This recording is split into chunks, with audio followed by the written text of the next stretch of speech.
স্বাগত ডিবিসি সংবাদে, আপনাদের সাথে আছি রেদওয়ান আহমেদ। এই ভূখণ্ডে আওয়ামী লীগের পুনর্বাসন হবে না, ৫ই আগস্ট জনগণ এমন সিদ্ধান্ত দিয়েছে, এমন মন্তব্য করেছেন এনসিপির দক্ষিণাঞ্চলের মুখ্য সংগঠক হাসনাত আবদুল্লাহ। সোহরাওয়ার্দী উদ্যানে হেফাজতে ইসলামের সমাবেশে তিনি আরও বলেন, শেখ হাসিনার ফাঁসি কার্যকর না হওয়া পর্যন্ত আন্দোলন অব্যাহত থাকবে। সমাবেশে বক্তব্য রাখেন আমার দেশ পত্রিকার সম্পাদক মাহমুদুর রহমানও। বলেন, অপ্রয়োজনীয় কিছু সংস্কার কমিশন করে সময় নষ্ট করা হচ্ছে। নারী নীতি নিয়ে লড়াই করতে গিয়ে মূল লড়াই থেকে সরে না যায় তার দিকে খেয়াল রাখতে হবে।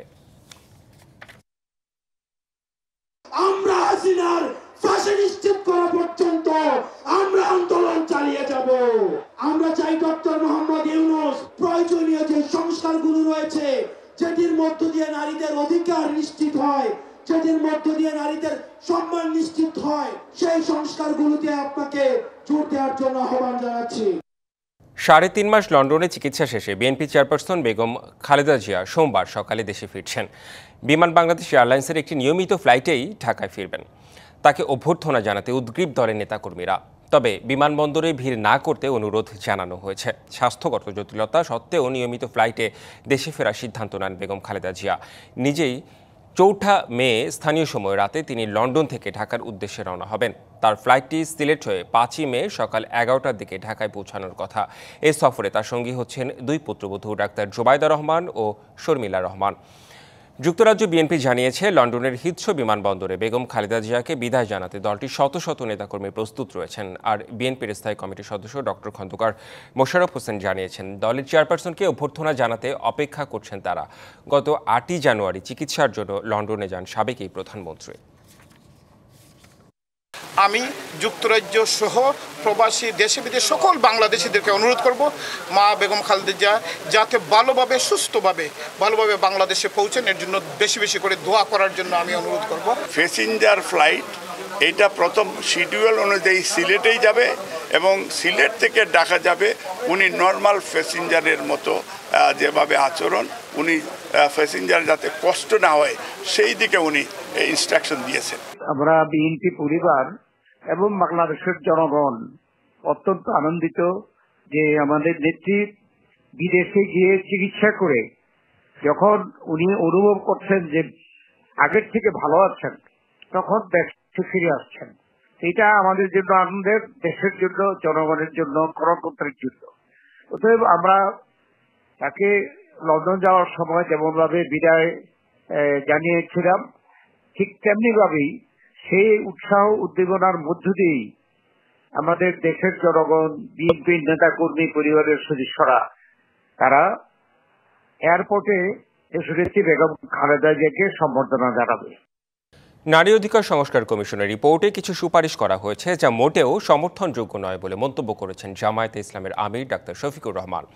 এ সময় ফেব্রুয়ারি থেকে এপ্রিলের মধ্যে নির্বাচন দেওয়ার আহ্বান জানিয়ে বলেন, নির্বাচন কোনোভাবেই এপ্রিলের পর নেওয়া ঠিক হবে না।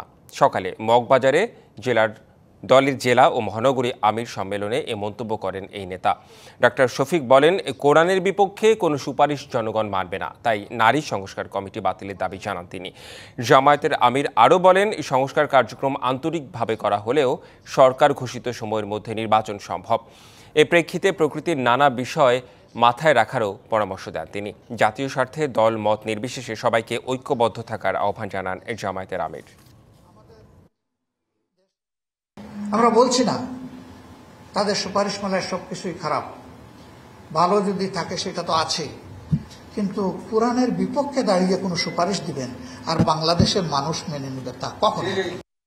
রাষ্ট্র পুনর্গঠন ও গণতান্ত্রিক ব্যবস্থা প্রতিষ্ঠায় রাজনৈতিক দল ও জোটগুলো নিজ নিজ অবস্থান থেকে ছাড় দেবেন, এমন আশা প্রকাশ করেছেন জাতীয় ঐক্যমত্য কমিশনের সহসভাপতি অধ্যাপক আলী রিয়াজ।